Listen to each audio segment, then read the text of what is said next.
அனைவருக்கும் அன்பு வணக்கம். நான் திருமதி செல்விகா சகாதேவன். இன்றைக்கு நான் மட்டக்களப்பிலே நடைபெற்று கொண்டிருக்கிற மாபெரும் புத்தக கண்காட்சிக்கு நான் வந்திருக்கிறேன்.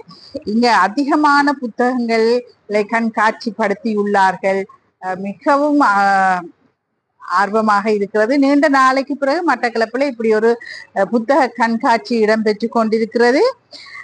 இந்த புத்தக கண்காட்சியை யுனைடெட் புக் சென்டரால நடத்தி கொண்டிருக்கிறார்கள். 10 நாட்களாக இது நடைபெறுகிறது. இப்போது எல்லாம் வாசிப்பு பழக்க வழக்கம் பிள்ளைகளிடையே மிகவுமாக குறைந்து விட்டது. இதை பார்க்கும்போது மிகவும் கவலையாக இருக்கிறது. நாங்கள் சின்னன்லே படிச்ச புத்தகங்களை நினைக்க ஆசையாக இருக்கிறது.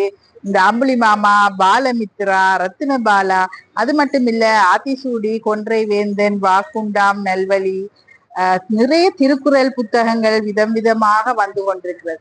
இந்த பிள்ளைகளுக்கு வாசிக்கும் பழக்கம் இல்லாமல் இந்த மொபைல் போன்ஸை பாவிக்கிறார்கள். அண்மையில் ஒரு வாசகத்தை வாசித்தேன்.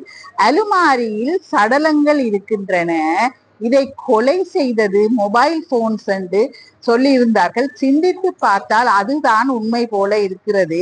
இந்த மொபைல் போன்ஸை டிஜிட்டல் இதை பாவிக்க தொடங்கின பிறகு இந்த பிள்ளைகள் வாசிக்கும் திறனை குறைத்து விட்டார்கள். இந்த வாசிக்கும் பழக்க வழக்கம் எவ்வளவு தூரத்துக்கு அற்புதமான ஒரு பழக்க வழக்கம். மனதை ஒருநிலைப்படுத்தி ஒரு இடத்துல இருந்து பிரச்சனைகளை தீர்க்கும் வழியையும் ஒரு மன அடக்கத்தையும் ஒழுக்கத்தையும் பழக்க வழக்கங்களையும் தாய் தகப்பனுக்கு சகோதரங்களுக்கு எவ்வாறு கட்டுப்பட்டு நடப்பது என்பது பற்றியெல்லாம் இந்த நூல்கள் சொல்லுகிறது.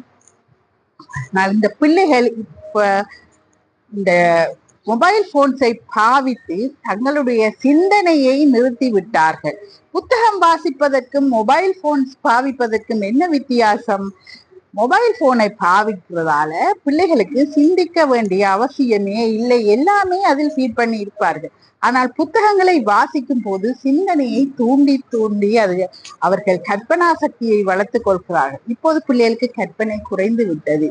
பிள்ளைகளுடைய வாசிக்கும் பழக்க வழக்கத்தை ஊக்குவிக்க இன்றைக்கு நாதி இல்லாமல் இருக்கிறார்கள் நம்முடைய பிள்ளைகள்.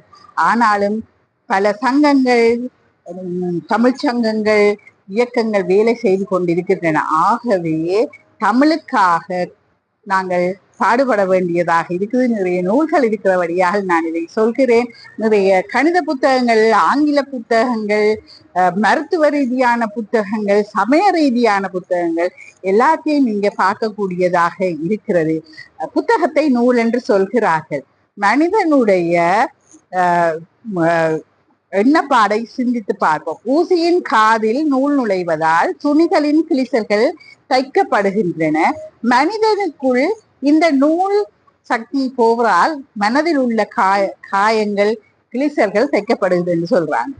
ஆகவே வாசிப்பதால் மனிதன் பூரணம் அடைகிறான். இந்த புத்தகங்களை நாங்கள் வாசிக்க கற்றுக்கொள்ள வேண்டும். எல்லா பிள்ளைகளும் வாசிப்பதால் பூரணம் அடைகிறார்கள், பிரச்சனைகளை தீர்க்கிறார்கள். தேவையில்லாத பழக்க வழக்கங்களுக்கு போறது இந்த புத்தகங்கள் வாசிப்பதால் குறைந்து விடுகிறது.